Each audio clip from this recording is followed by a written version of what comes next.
vou mostrar para vocês a ação dos fitocromos e o desenvolvimento da planta baseado na exposição à luz. A luz é fundamental para o desenvolvimento vegetal. Mas a gente não vai entrar em detalhes de fotossíntese agora, e sim dos processos associados à presença ou ausência de luz. Cromo, cor, fito, vegetal. Então são proteínas coloridas que são encontradas nas plantas, que absorvem luz e que estimulam os processos bioquímicos celulares. Vamos a eles. Luz e germinação das sementes. Existem sementes que precisam de luz para germinar. São as fotoblásticas positivas. E sementes que não precisam. Então você enterra, fica no subsolo, a luz não vai lá, mas ela germina assim mesmo. A maioria, então. Eu tenho aqui exemplo, por exemplo, semente de alface. Muito pequena, sem reserva nutritiva. Então ela precisa de luz para ser estimulada no metabolismo de germinação. Já a grande maioria das sementes você enterra, elas são fotoblásticas negativas, fotoluz, blastocélula jovem. Então não necessitam de luz a grande maioria, certo? Então olha como a luz já interfere na germinação de algumas sementes. Estiolamento e luz. Que é isso? Antes de ler qualquer texto, acompanhe aqui o crescimento de uma plantinha normal. Primeiro nó, entrenó, segundo nó, primeiras folhinhas nascendo, um caulezinho verde, herbáceo. Agora olha a mesma planta que cresce num ambiente sem luz. Repare que ela cresce esbranquiçada, alonga muito mais do que a planta normal, no menor tempo. Mas olha como ela cresce e olha a pigmentação, porque cresceu na ausência de luz. Isso se chama estiolamento. À esquerda, planta de ervilha, pezinho da ervilha de Mendel, germinada com condições normais. À direita, o caule alongado observado em plantas jovens, na ausência de luz. Está vendo? Como se fosse albino. Não gerou pigmentação, clorofila. Portanto, vai sobreviver muito tempo? Claro que não. Então esse é o estiolamento. Aqui os fitocromos que eu citei para vocês. Fito, vegetal, planta, cromo, colorido. São proteínas coloridas, certo? Existem dois tipos, a forma ativa e a forma inativa. Ó, seguinte, um pode se transformar no outro. Fitocromo PR, né, de proteína R, né, e fitocromo PFR, certo? Portanto, FR é ativo, o R é inativo. Quando a planta recebe luz do dia, olha aqui a claridade do amarelo do esquema e o cinza da noite, tá? O cinza do fim de tarde e da noite. A luz é diferente. Então, num dia claro, bem claro, comprimento de luz vermelho curto, de 660 nanômetros, lembra do espectro de luz? Cada frequência colorida, o verde, o amarelo, o azul, o vermelho, tem comprimentos diferentes medidos em nanômetros. A 660 nanômetros, a luz vermelha tem uma onda mais curta, certo? E a planta absorve. Então, peraí, fitocromo inativo, R, é transformado em ativo na presença de luz. E ele é estimulador dos processos aqui na frente. Resposta da ação desse fitocromo, germinação de semente, não é? Floração da planta, desenvolvimento das flores, abertura das flores, para que o processo reprodutivo, por exemplo, aconteça, para que o processo de desenvolvimento aconteça. Agora vamos lá, na escuridão. Luz vermelha longa, comprimento de luz longa, 730 nanômetros em média. O fitocromo ativo, FR, é convertido novamente à conversão em inativo, fitocromo R. Então, nessa forma inativa, estes processos paralisam. Então, a planta se desenvolve mais na presença da luz. Então, não é simplesmente bater luz sobre o cloroplasto, a fotossíntese foi realizada e acabou. Não é isso. Existem proteínas que são ativadoras e inibidoras, né, do processo metabólico do vegetal. São os fitocromos. Pigmento fotorreceptor, polipeptídeo, uma proteína, coloração azul esverdeado, são interruptores que ligam e desligam os fenômenos metabólicos vegetais, como se fosse o gatilho daquele processo. Vamos a algumas alterações vegetais, alguns processos que dependem da luz. Fotoperiodismo, são períodos de luz, períodos sem luz. Repare a barrinha aqui em cima, amarelo e azul. Na verdade, o amarelo representa dia, horário do dia, de luz. Ó. Você está percebendo que agora, no inverno, Às 5 horas da tarde, você olha lá para fora, já está escurecendo, 5, 5 e meia, já está escurecendo. Né? Mas no verão, das 6 horas da tarde, o céu está claro ainda. Os dias no inverno são mais curtos.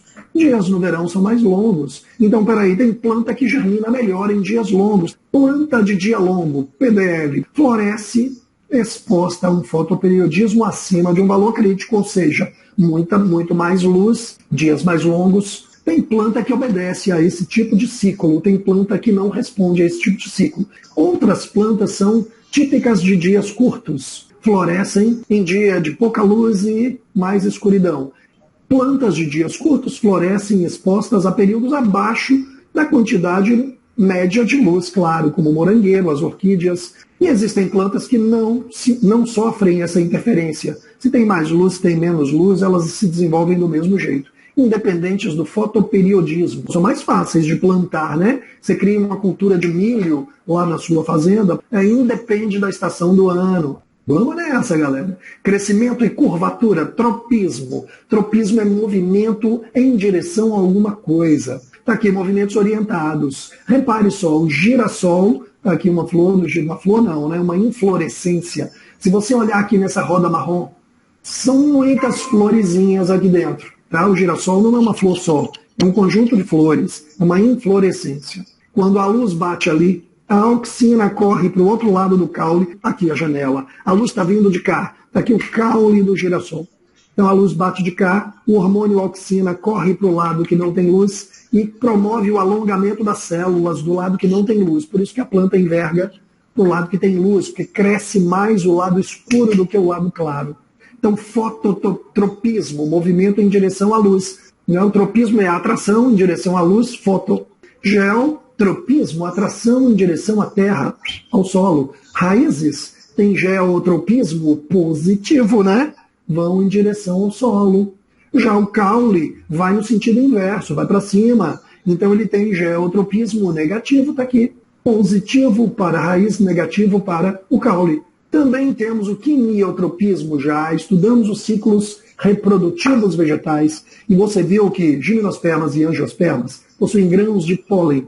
Quando o grão de pólen cai sobre o estigma da flor, aquela abertura do estilete com o ovário lá dentro, então o grão de pólen germina o tubo polínico. O tubo polínico é um canal de germinação do grão de pólen que leva o núcleo masculino até lá dentro da micrópila, entra na micrópila do óvulo, abertura, e vai fecundar a osfera lá dentro. Então, este desenvolvimento do tubo polínico é um tropismo. Ele é atraído pela liberação de substâncias químicas. Então, gente, é quimiotropismo. E aqui, por último, tigmotropismo.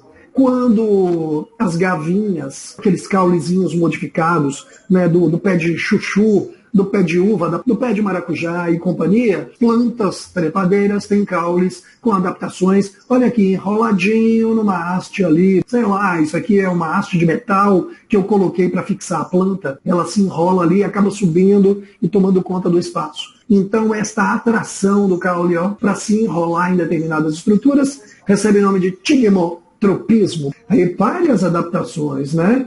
Depende de cada planta, depende das condições ambientais também. Tem mais? Tem movimento de crescimento e curvatura. Chama nastismo. Movimento não orientado e independente da direção ou origem do estímulo. Esse conceito me confundiu. Então vamos ver o exemplo que fica mais fácil. Fotonastismo, ou seja, as pétalas abrem e vão para baixo, em direção ao cálice, a parte de baixo da flor. Pétalas que se deslocam em direção à base da corola. Aí a flor da Vitória Régia. Também tem o movimento das folhas especializadas das plantas carnívoras, que modificam, que se fecham. O fechamento não é muito lento, não, às vezes é até rápido. Prendendo o inseto, prendendo um artrópodo pequeno, um pequeno anfíbio. E o que vai acontecer? Ela vai liberar secreções digestivas, enzimas digestivas, o inseto vai morrer, ela vai digerir, não vai comer, mas vai provocar a decomposição do inseto. E para absorver nitrogênio.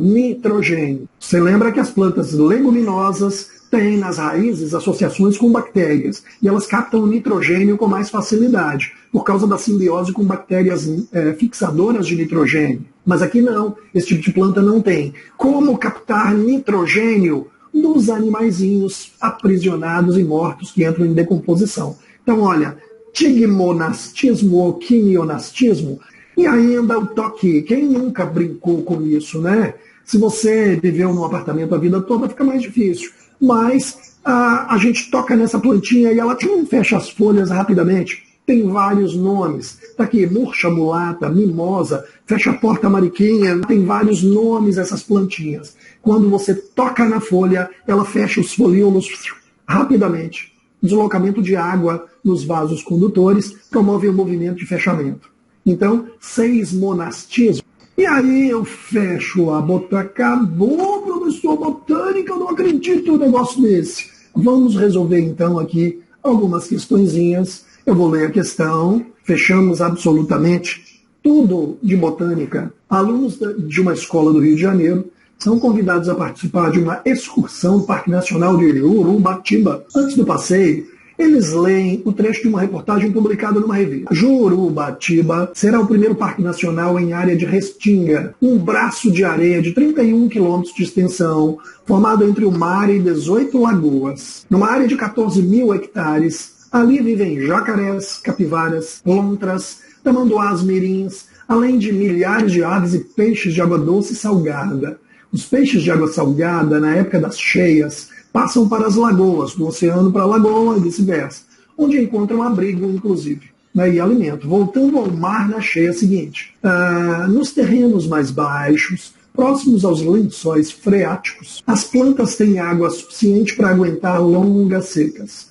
Já nas áreas planas, os cactos são um dos poucos vegetais que proliferam pintando o areal com um verde pálido. Depois de ler o texto, os alunos podem supor que, em Jurubatiba, os vegetais que sobrevivem nas áreas planas têm características tais como...